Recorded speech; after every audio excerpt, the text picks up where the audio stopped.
How dare you show your face here after everything you've done? You've got a lot of nerve coming into this house. Get out of my house. You're not welcome here.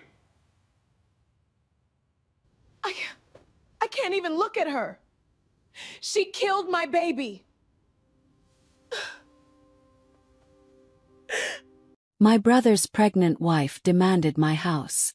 When I said no, she threatened to get rid of her baby. My family sided with her. All you care about is yourself. So I left. And 2 months later I found out the shocking news. Well, let's go. I'm Jessica. I'm 32 and I work as a mobile app developer at a pretty standard IT company. Nothing fancy, but the pay is decent. We got good health insurance and I finally paid off my college loans last year. Been saving up for years to buy my own place. Let me tell you about my family first because they're kind of important to this mess. There's my parents. Mom's 58, Dad's 60, both retired now. Then there's my younger brother Rowan. He's 30. We used to be close growing up, but things got weird after he got married 2 years ago. See, Rowan married this woman named Clarabelle. She's, how do I put this nicely, is the type who makes everything about herself. Very dramatic. Always has to be the center of attention. She bosses Rowan around like he's a kid. And honestly, she does the same thing to my parents. They just let her walk all over them. I learned to keep my distance from Clarabelle pretty early on. The whole wedding thing was a nightmare. My family, and I mean all of them including my parents, expected me to pay for Rowan and Clarabelle's entire wedding. $45,000. Can you believe that? I had been saving for my house for years at that point, and they wanted me to blow it all on their party. I gave them 12 grand, which I thought was generous enough. But Clarabelle, she completely lost it. She actually told me I couldn't be a bridesmaid anymore because I wasn't supportive enough of their love. My parents took their side, of course. They didn't talk to me for months. Didn't even invite me to Christmas that year. Christmas over a wedding that wasn't even mine. Eventually things cooled down and we started talking again, but I kept Clarabelle at arm's length. Rowan seemed happy enough with her, so I figured it wasn't my business. I just focused on my work and saving money. The IT world has been good to me. I've been with my company for 5 years now, working on mobile apps mostly for small businesses. Nothing that'll change the world, but it pays the bills and then some. I live pretty simply, had a decent 1-bedroom apartment, drove a reliable Honda, didn't blow money on fancy stuff. Every month I put away as much as I could toward that house fund. I had it all planned out. Find a nice 3-bedroom house in a good neighborhood, put down 20%, get a reasonable mortgage. I've been looking at houses online for over a year, getting pre-approved for loans, the whole deal. But I kept it quiet. Didn't tell my family about the house hunting or how much I'd saved up. Experience taught me that if they knew I had money sitting around, they'd find ways to ask for it. After the wedding drama, I made a rule for myself. Keep financial stuff private. My parents have never been great with money. Dad worked construction until his back gave out. Mom did part-time retail. They're not bad people, but they've always lived paycheck to paycheck. And Rowan, he works at a car dealership, makes okay money. But Clarabelle has expensive tastes. The thing is, whenever I'd helped them out before and I had plenty of times, they never paid me back. It was always asterisk. We'll get you next month or once things settled down. Asterisk, but next month never came. Things never settled down. So, I learned to just not mention when I was doing well. I spent months looking at houses online, driving through neighborhoods on weekends, going to open houses. I knew exactly what I wanted. Something move-in ready, good schools nearby even though I don't have kids yet, decent commute to work. I must have looked at 50 places before I found the one. It was perfect. 3 bedrooms, 2 baths, nice kitchen, hardwood floors, a little backyard. Built in the 1980s but well maintained. The neighborhood was quiet, mostly young families and a few older couples. The kind of place where people actually talk to their neighbors and kids ride bikes in the street. The asking price was fair for the market and I had enough saved up to put down 25% instead of 20%. My offer got accepted on the first try. I couldn't believe it was actually happening. After years of planning and saving and dreaming, I was going to be a homeowner. The whole buying process took about 6 weeks. Inspections, appraisals, paperwork, more paperwork. I took time off work to be there for everything. The day I got the keys was honestly one of the best days of my life. I just stood there in the empty living room holding those keys, thinking about how this was mine, really mine. I spent the next 2 weeks moving out of my apartment and into the house. Hired movers for the big stuff, but I did a lot of it myself. Bought some new furniture. Nothing crazy expensive, but stuff that actually fit the space properly. A real dining table, a decent couch, a bed frame that wasn't from IKEA. Felt like being an adult for the first time. You know, the whole time I was moving and settling in, I didn't tell my family. I kept meaning to call them, but I was just so busy getting everything sorted out. Plus, honestly, I was enjoying having this thing that was just mine that they couldn't have opinions about or make demands on, but I knew I'd have to tell them eventually. We talked on the phone every couple weeks, and my mom was starting to ask questions about why I was always busy with stuff around the house when I still supposedly lived in an apartment. So, finally, about 3 weeks after I'd moved in and got everything set up the way I wanted, I called my mom. I didn't give her the address or anything, just told her I'd bought a house and was settling in. Her reaction was weird. There was this long pause and then she said, "Oh my, well that's wonderful, honey. I'm so happy for you." She didn't sound happy. She sounded surprised and maybe a little upset. Then she said, "You should come to dinner this Saturday. We'd love to celebrate with you." I didn't think much of it at the time. Maybe she was just shocked that I'd actually done it, so I said, "Sure." Bought a nice bottle of wine to bring, and figured we'd have a nice family dinner where I could show them pictures and tell them about the house. Saturday came and I drove over to my parents' house with my bottle of wine, feeling pretty good about everything. When I pulled into the driveway, Rowan's car was already there. That was fine. I figured Mom had invited him and Clarabelle to celebrate too. Family dinner, you know. Mom opened the door before I could even knock. "Jessica, come in. Come in."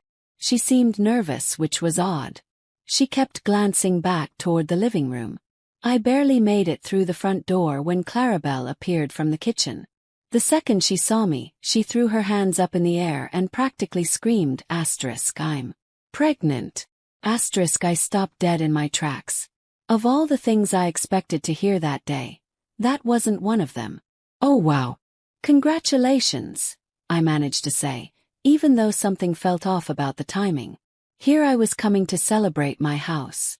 And suddenly, Clarabelle's dropping pregnancy news. "Thank you." Clarabelle grabbed my arm and started talking a mile a minute.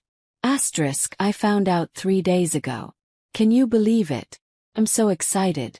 Can barely think straight. We've already picked out names. Lena for a girl. Marcus for a boy. Oh, and we're going to need so much space for the nursery and everything. Rowan appeared behind her, grinning. "Hey sis, crazy news, right?" I handed my wine bottle to Mom, who took it and set it on the dining table. That's when I noticed the table was already set with their good dishes, candles lit, the works. But this wasn't set up to celebrate my house purchase. This was clearly about Clarabelle's pregnancy. "We're celebrating the baby tonight," Mom said, confirming what I'd already figured out. Clarabelle kept talking through dinner about morning sickness and doctor appointments and how she was already looking at baby gear online. She was acting like she was the first woman in history to get pregnant. Rowan hung on every word she said. "So Jessica," Mom finally said when Clarabelle paused to take a bite, "tell us about this house you bought." I pulled out my phone and showed them the photos I'd taken. It's a 3-bedroom in Willowbrook. Got a great deal on it and the inspection came back clean. I'm really happy with it. Clarabelle grabbed my phone right out of my hands and started swiping through the pictures. Her whole mood changed as she looked at them. The excited smile disappeared and her face got darker with each photo. She shoved my phone back at me. "This house should be ours." I laughed because I thought she was joking. "What? I'm serious." Clarabelle crossed her arms. Rowan and I need this house more than you do. We're having a baby. I looked around the table. Mom and Dad were nodding. Rowan was nodding. They were all looking at me like this made perfect sense. I'm not giving you my house, I said. Are you kidding me right now? Mom leaned forward. Jessica, honey, Clarabelle has a point. They're starting a family. They need space for the baby. You're single. So what if I'm single? It's my house. I saved for years to buy it. Rowan muttered something under his breath about me. Being a blue stocking who'd never get married anyway. That stung more than I expected it to. This is ridiculous, I said, standing up. I'm not having this conversation. That's when Clarabelle completely lost it. She started screaming about how she was pregnant and needed space for the baby and didn't want to raise a child in their cramped apartment. She was crying and shouting at the same time. You don't deserve that house, she yelled. Asterisk, you're selfish. All you care about is yourself. Asterisk, I grabbed my purse. I'm leaving. If you don't give us that house, Clarabelle screamed, I'll get rid of this baby. Everyone went dead silent. Even I stopped moving toward the door. Did she just threaten to terminate her pregnancy to manipulate me into giving up my house? I expected Mom and Dad to tell her that was completely inappropriate. I expected Rowan to be horrified that his wife would say something like that. Instead, Rowan turned to me with this threatening look and said, asterisk, if anything happens to my child because of your selfishness, Jessica, that's on you. Asterisk, are you serious right now? Mom started in on me. You've driven a pregnant woman to desperation, Jessica. This is what your stubbornness has caused. Dad nodded along. You need to do the right thing here and give them the house. I couldn't listen to another word. I literally ran out of that house and drove home shaking. My phone started blowing up before I even got back to my place. Text after text from Mom, Dad. And Rowan calling me cruel and heartless. Clarabelle sent me a long message saying she was so upset she might lose the baby and it would be all my fault. They were using an unborn child as blackmail to steal my house, my own family. I blocked all their numbers and blocked them on social media. I needed time to think without them harassing me constantly. For the next few weeks, it was quiet. I threw myself into work and tried not to think about the whole mess. I decided to go ahead with my housewarming party. Anyway, I invited some colleagues, a few close friends, and my cousins Ivy and Colton. They'd always been cool and stayed out of family drama. The party was going great. Good food, good company. Everyone was admiring the house and congratulating me. I was finally starting to feel like myself again. Then my front door basically exploded open. Mom, Dad, Rowan, and Clarabelle stormed into my living room like they owned the place. How did you find my address? I demanded. Clarabelle immediately started her performance again, pressing her hand to her stomach and yelling about how this house belonged to her and her baby. But I noticed something different this time. She wasn't threatening to terminate the pregnancy anymore. She was being more careful with her words since there were strangers here. You need to leave, I told them. All of you right now. Clarabelle tried to flip my dining table and throw all the dishes on the floor. Thank God my colleague Miles grabbed her arms before she could destroy everything. Rowan got in Miles's face like he wanted to fight him. Don't touch my wife. It took several of us to get them out of my house, but by then the party was ruined. My guests left pretty quickly after that scene. I was mortified. The next morning, I woke up to find Clarabelle had started a Facebook campaign against me. She was posting pictures of empty cribs and baby strollers with captions like, "Your nephew could be sleeping here. And this is what Jessica is taking away from her family." It was sick.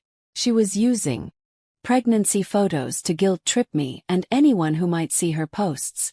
The manipulation was next level. Had enough. I sent her one final message on Facebook. I will never give you my house. If you don't stop harassing me immediately, I'm filing a restraining order for harassment and extortion. This is your only warning. She stopped posting after that.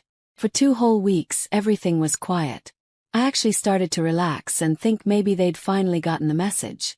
Then on a Saturday morning, someone started pounding on my front door like they were trying to break it down. I looked through the peephole and saw Rowan standing there. His face was red and he looked furious. I didn't open the door. "Jessica," he shouted. "Open this door right now." "Go away, Rowan. You killed my baby," he screamed. "Clarabelle had a miscarriage and it's all your fault." I felt like someone had punched me in the stomach. Even through all this insanity, the thought of losing a baby was horrible. Rowan kept yelling through the door, calling me every name in the book. I won't repeat what he said, but it was bad. Really bad. He blamed me for everything. Said I was a monster. Said the family was done with me forever. When he finally left, I collapsed on my couch and cried. Even knowing how manipulative Clarabelle was, even knowing they'd been trying to steal my house, I felt guilty. What if the stress really had caused a miscarriage? What if I was partially responsible? I couldn't sleep that night. I kept thinking about that baby and wondering if I could have handled things differently. Sunday morning, I called my friend Lena. She'd been out of town on business during my housewarming party, but she knew Clarabelle from college. If anyone would give me an honest perspective on this whole mess, it would be Lena. "Lena, I need to talk to someone. Can you come over?" "Of course. What's wrong? You sound terrible." I told her everything. The house demands, the pregnancy announcement, the threats, the miscarriage. Lena listened without interrupting.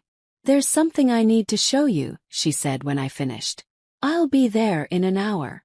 When Lena arrived, she looked really serious. She sat down across from me and pulled out her phone. "Jessica, I've been going back and forth about whether to show you this, but after what you just told me, I can't keep quiet anymore." She opened her text messages and showed me a conversation with Clarabelle from a few days ago. I read the first message and my blood turned cold. Clarabelle had written asterisk, "Oh, this is working perfectly. Jessica actually thinks I'm pregnant. I can't believe how gullible she is." Asterisk Lena had responded, "Wait, what?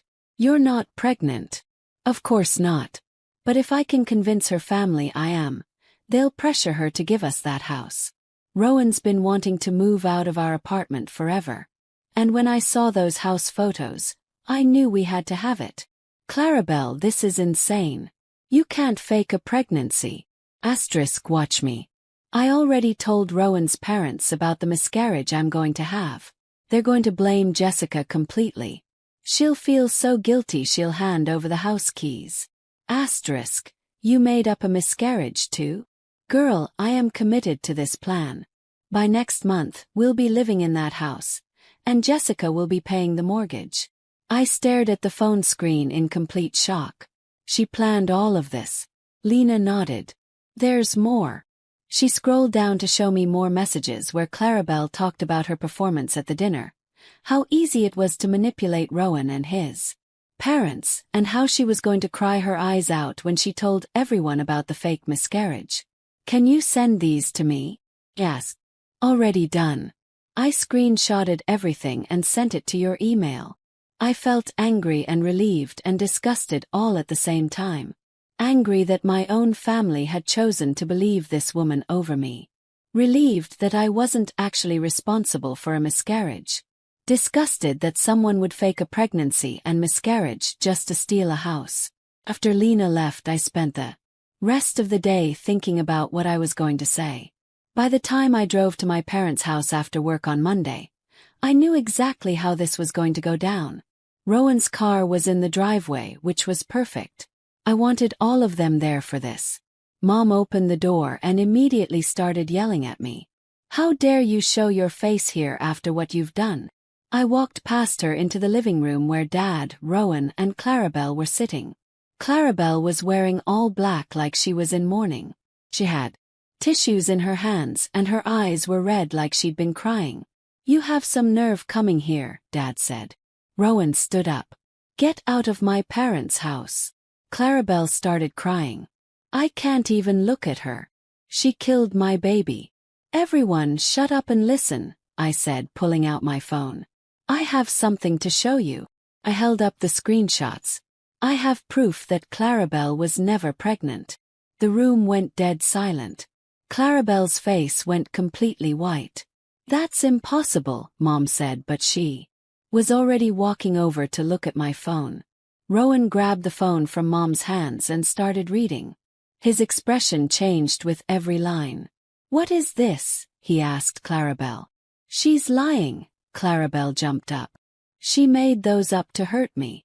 "Then you won't mind if I ask to see the hospital paperwork from your miscarriage," I said.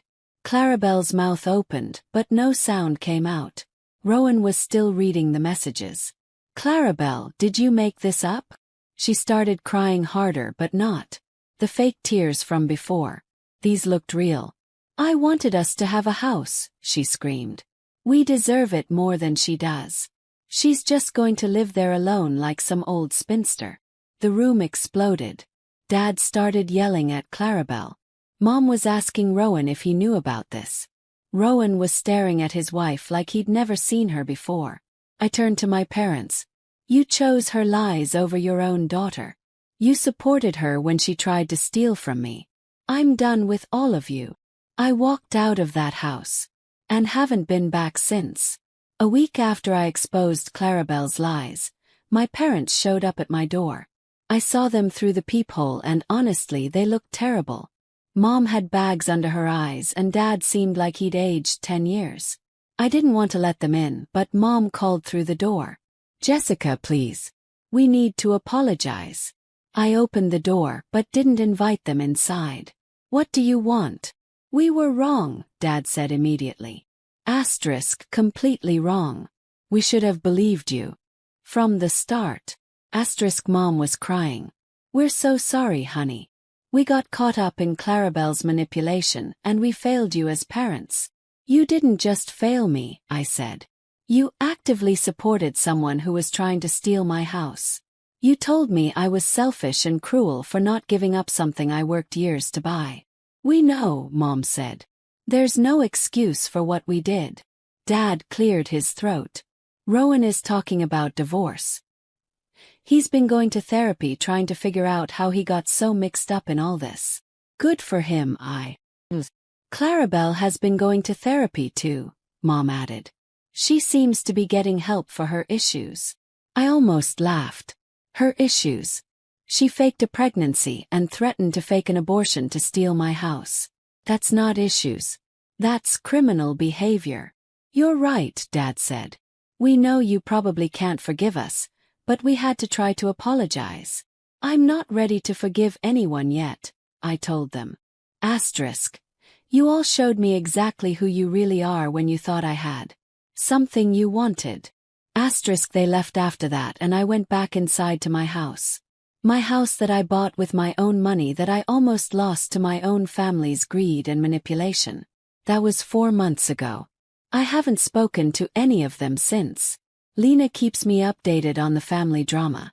Apparently, Rowan did file for divorce, but then they decided to try counseling instead. Clarabelle has been posting a lot of mental health awareness stuff and talking about taking responsibility for past mistakes. She never mentions me or the house situation directly, but I know that's what she's referring to. My parents have tried calling a few times, but I don't answer. They've sent cards for my birthday and holidays, but I throw them away without reading them. Rowan sent me one text apologizing, but I deleted it. The thing is, I'm not even that angry anymore. I'm just done.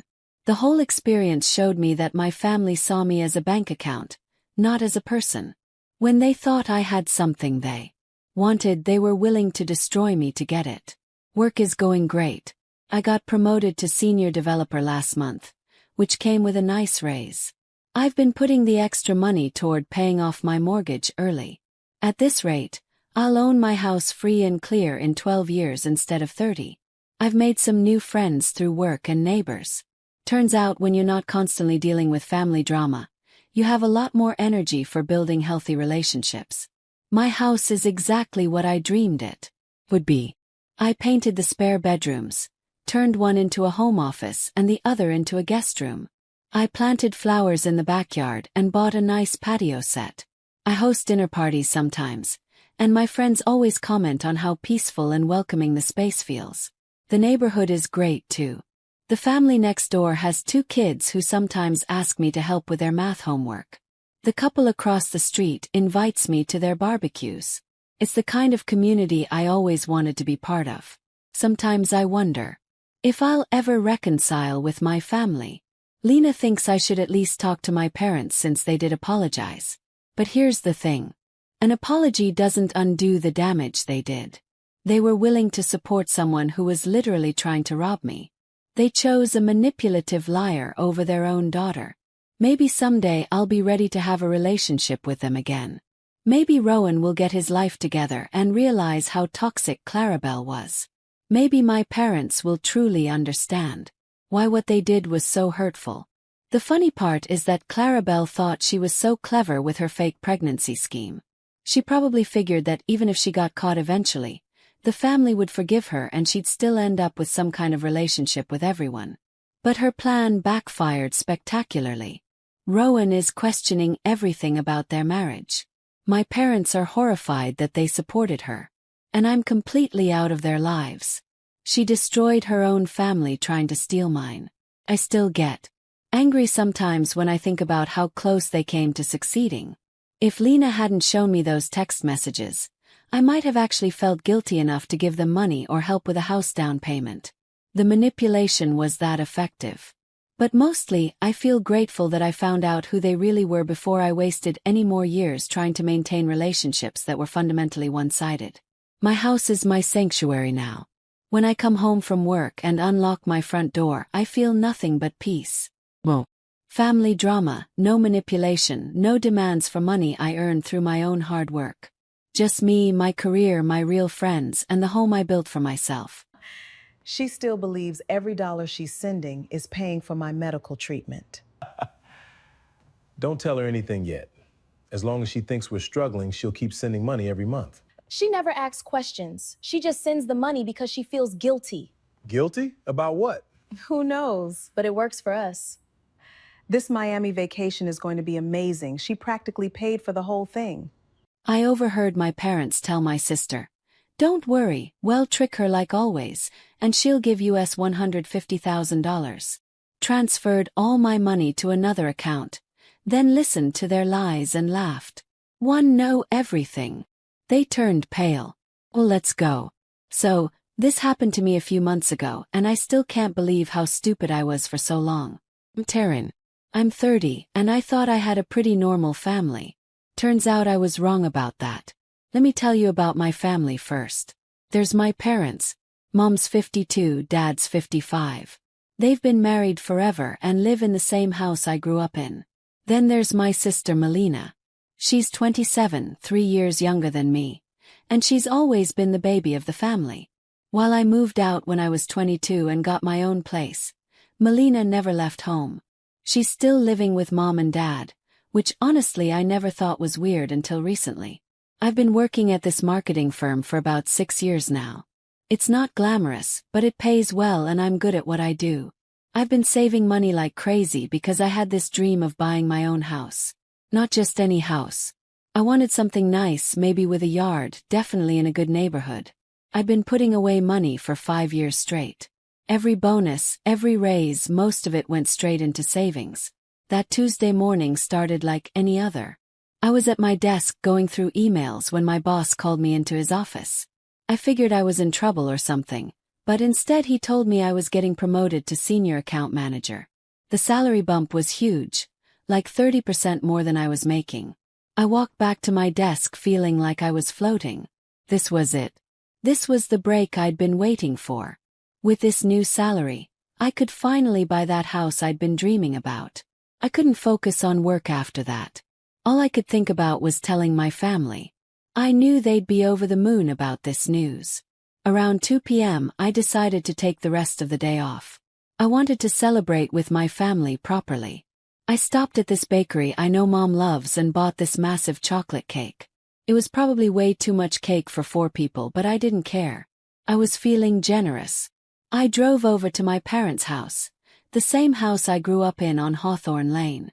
I've had a key since I was a teenager, and they never asked for it back, so I just let myself in like I always do. I opened the front door quietly and was about to call out when I heard voices coming from the kitchen. Mom, Dad, and Melina all talking. Then I heard my name. I stopped dead in my tracks in the living room. They were talking about me, and something about the way they were saying it made me freeze up. I know I should have announced myself again, but instead I just stood there and listened. Taryn's got all that money saved up, Melina was saying. She's been putting it away for years. She's got to have like $240,000 by now. Well, we've helped her build up that savings plenty of times, Dad said, and he was laughing. Actually laughing. What the hell did that mean? Remember last year when I told her I needed money for Aunt Clara's treatments? Mom said. She gave me $6,000 without even asking questions.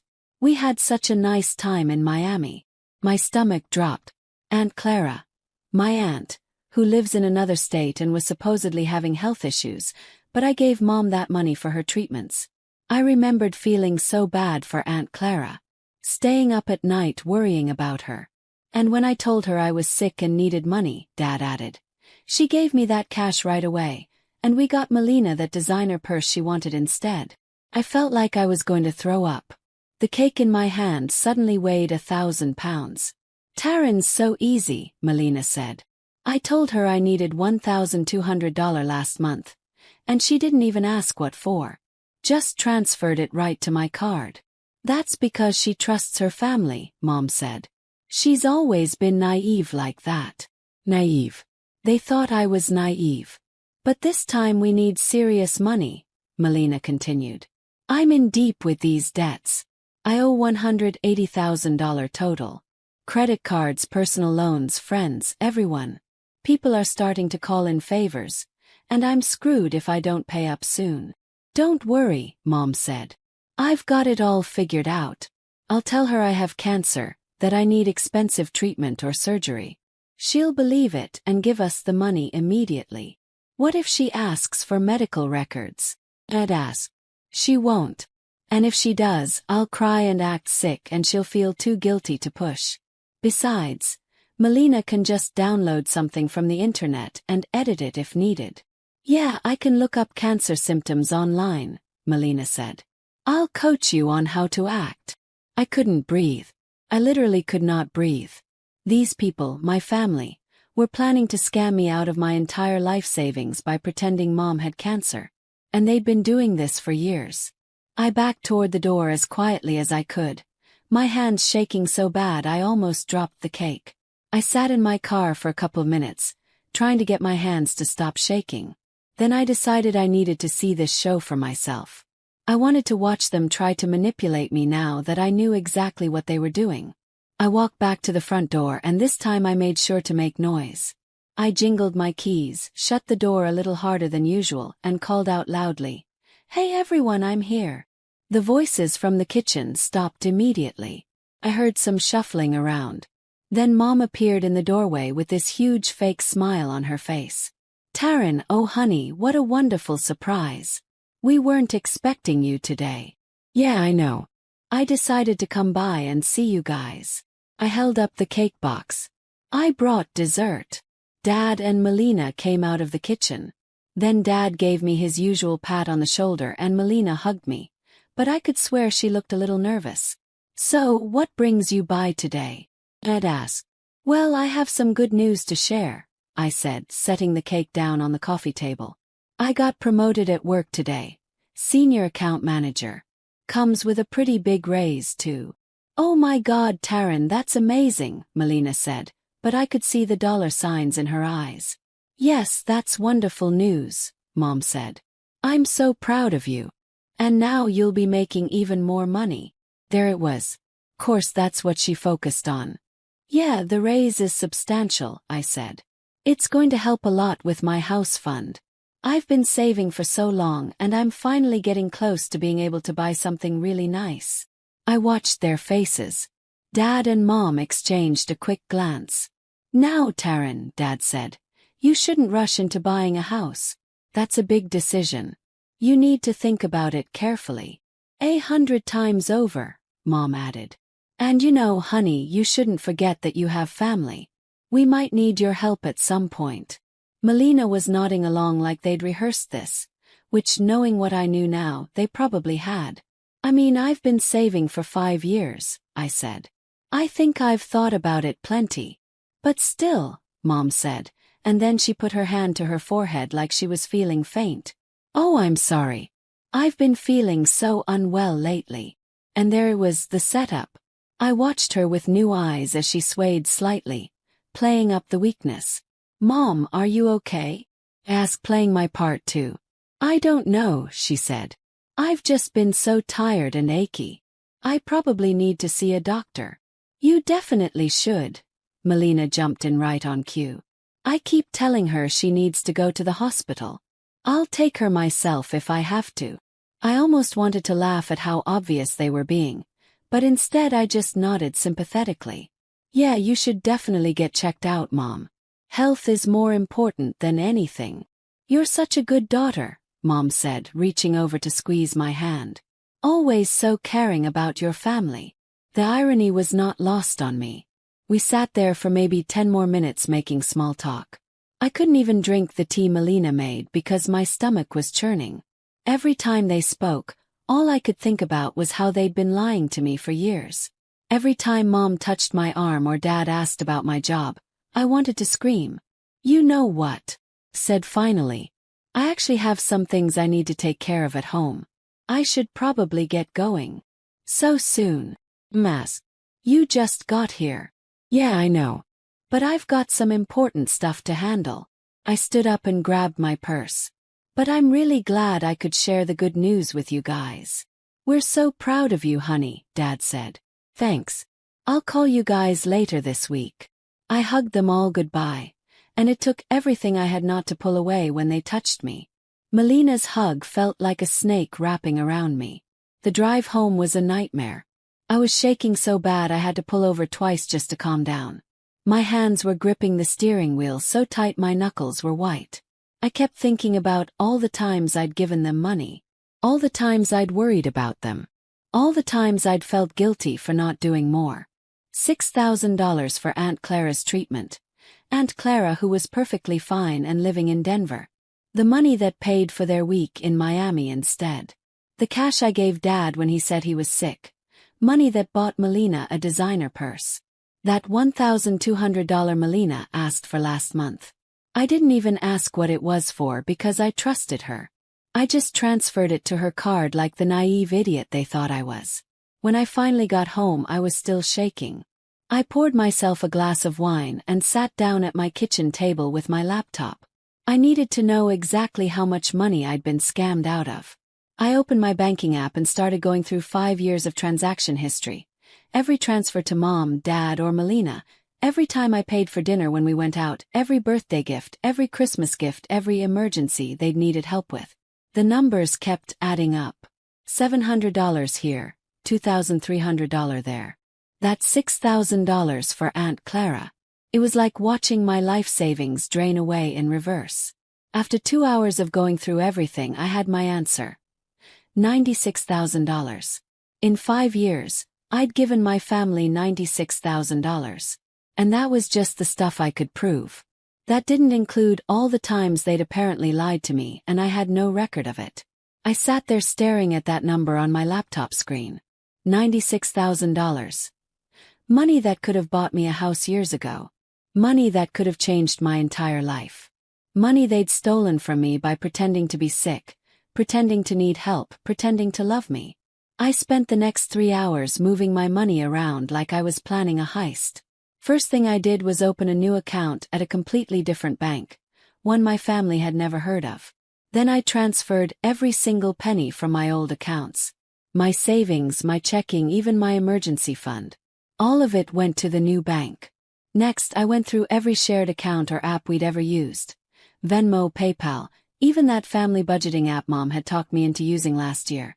I removed myself from everything and changed all my passwords. Then I changed my security questions too. Making sure none of the answers were things my family would know. Felt good, like I was finally taking back control. While I was doing all this, I remembered something that made my stomach drop. I'd been looking at houses near my parents'. There was this one house about 10 minutes from their place that I'd been seriously considering. I'd even had the realtor draw up preliminary paperwork. Thank God I hadn't signed anything yet. I called my realtor Helena right away. Taryn, how are you? Are you ready to make an offer on that house we looked at? Actually, Helena, I need to cancel everything. I'm not buying in that area anymore. Oh, okay. Can I ask why? Did something change? You could say that. Family stuff. I'm not going to be staying in this area much longer.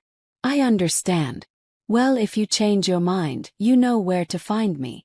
After I hung up, I sat there thinking about my job. I loved my work, but I couldn't stay here anymore. Not with my family living 20 minutes away. Not with the constant possibility of running into them at the grocery store or having them show up at my office.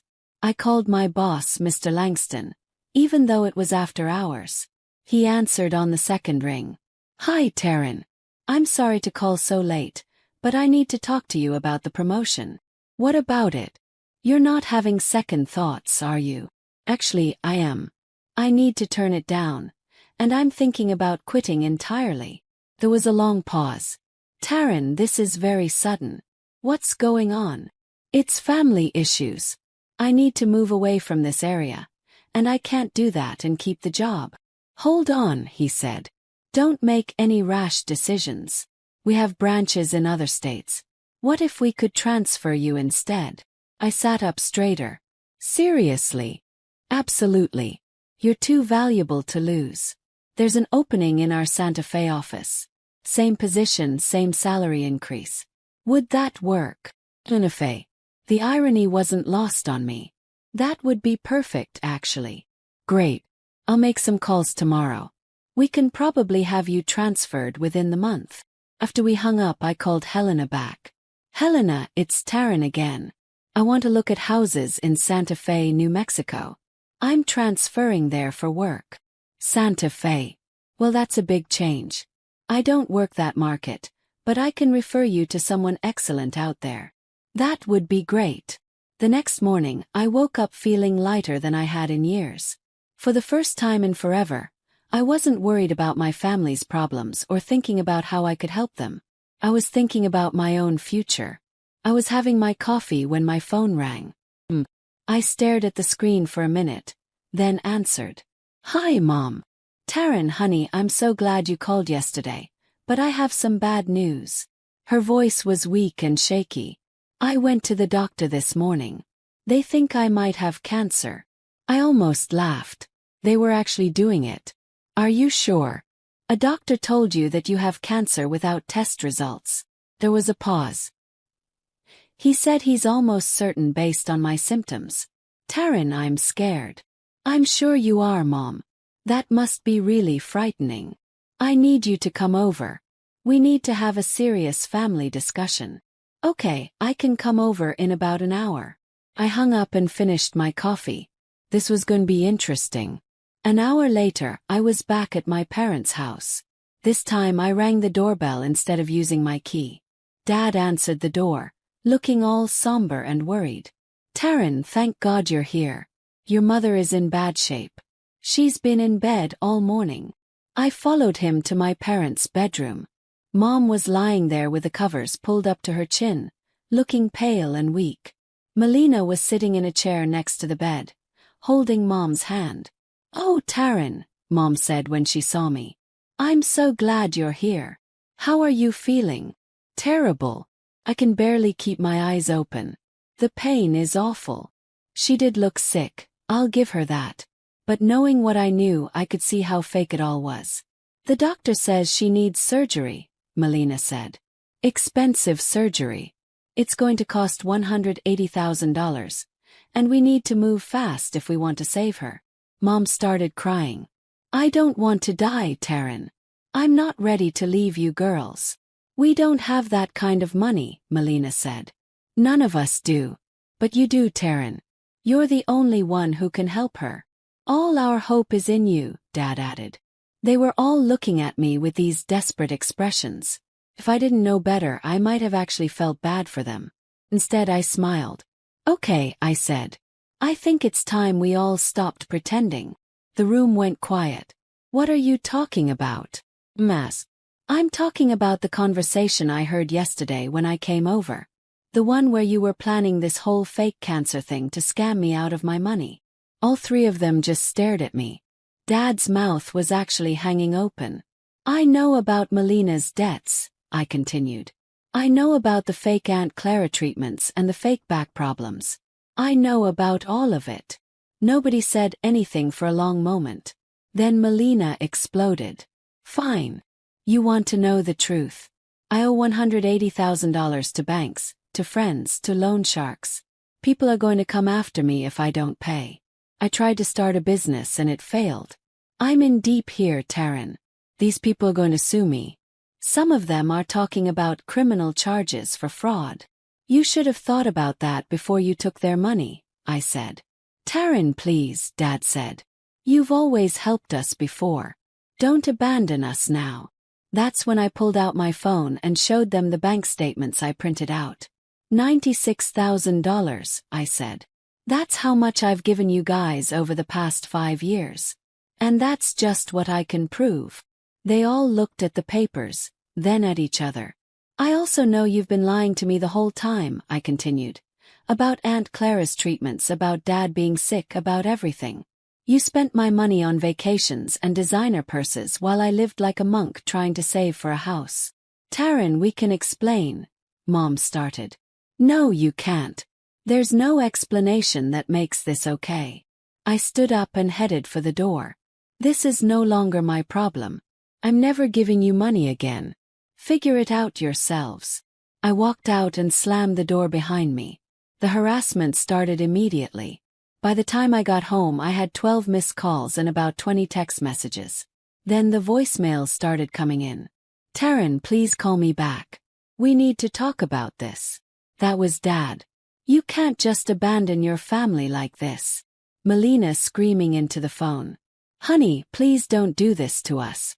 Your sister is really depressed. Mom trying to guilt trip me. I ignored all of it. Every call, every text, every voicemail. I turned my phone to silent and focused on planning my move to Santa Fe. Over the next few days, the messages got more desperate. Melina texted me that Dad was having heart problems and that I should feel sorry for my parents. Mom wrote these long messages about how I was destroying the family and how Melina was going to end up in prison because of me. I deleted everything without reading most of it. Then, about a week later, something happened that I should have seen coming but didn't. I was at work, having a meeting with my team about the Santa Fe transfer, when my assistant knocked on the conference room door. Taryn, I'm sorry to interrupt, but there's a woman at the front desk who says she's your mother. She's asking to see you. I excused myself from the meeting and went to the lobby. There was Mom, crying and yelling at the receptionist. I need to see my daughter. This is a family emergency. Ma'am, you need to calm down, the receptionist was saying. Mom, I said, walking over to her. She turned around with this wild look in her eyes. Taryn, thank God. You have to help us. We have to sell the house to pay Melina's debts. Your father and I are going to lose everything because you won't help your sister. She was shouting now, and everyone in the lobby was staring at us. I could see some of my co-workers watching from the elevator bank. Ma'am, I'm going to have to ask you to leave, the security guard said as he walked over. This is my daughter. I have a right to talk to her. Not at her workplace, you don't, the guard said. Let's go. Taryn, please. Mom called as the security guard escorted her toward the door. Don't let them put your sister in prison. The guard walked her out to the parking lot while I stood there feeling humiliated. That was the last straw. I called my realtor contact in Santa Fe that afternoon and told her I needed to find a place to live immediately. I also called Mr. Langston and asked if we could speed up the transfer. Is everything okay? He asked. My family situation is getting out of hand. I need to get out of here as soon as possible. I understand. Let me make some calls. 2 weeks later, I was on a plane to Santa Fe with 2 suitcases and my laptop. Everything else was being shipped by the moving company. I'd given my landlord notice, closed my local bank account, and changed my phone number. The company put me up in a hotel for the first month while I looked for a place to live. It was weird being in a new city where nobody knew me, but also kind of liberating. For the first time in years, I wasn't worried about my family calling with some emergency or crisis. My new realtor Sierra was amazing. Within a month, she found me this perfect little house in Rio Vista, a quiet suburb of Santa Fe. 2 bedrooms, nice yard, peaceful neighborhood. Are you sure you want to make an offer this fast? Sierra asked. You've only been here a month. I'm sure, I said. This is perfect. The closing went smoothly, and suddenly I was a homeowner. I walked through my new house with the keys in my hand, and I actually started crying. Not sad tears, happy tears. This was mine. I'd worked for it, saved for it, and bought it with money that was truly mine. Work was going great too. My new team in Santa Fe was awesome, and my boss there really appreciated having someone with my experience. I was making more money than I'd ever made, and for the first time in my life I got to keep all of it. I started making friends too. There was this group of women from work who went out for drinks on Fridays, and they invited me to join them. It was nice having friends who didn't know anything about my family drama and just accepted me for who I was. About 3 months after I moved, I got a call from my old friend Callie from high school. I'd given her my new number because we'd stayed in touch over the years. Taryn, how are you liking Santa Fe? I love it here. How are things back home? Well, that's actually why I'm calling. I ran into your parents at the grocery store yesterday. They asked me for your new phone number. They said they really miss you and want to reconnect. What did you tell them? I told them I'd ask you first. They seemed really desperate. Taryn, they said they sold their house. Yeah, I heard about that. Your mom said they're living in some tiny apartment now. And your sister still has debt problems. Callie, don't give them my number. I don't want them to have it. There was a pause. Okay, I won't give it to them. But Taryn, they're your family. Not anymore, I said quietly. They're not. After I hung up, I felt a little sad but also relieved. They'd actually sold their house to pay Melina's debts. Part of me wondered how they were doing, but a bigger part of me didn't care. They'd made their choices, and now they had to live with the consequences. I never called Callie back to ask for more details, and she never brought it up again when we talked. That was 6 months ago. I still live in my house in Santa Fe, and I absolutely love it. I've got a little garden in the backyard where I grow tomatoes and herbs. I've made some really good friends at work and joined a hiking group that meets on weekends. Last month, I even went on a date with this guy I met at a coffee shop. I have no idea how my parents or Melina are doing, and honestly I don't want to know. I assume they figured something out since nobody's in jail, but that's not my problem anymore. For the first time in my adult life, I'm living for myself. My money is my own. My decisions are my own. My life is my own. And it feels amazing.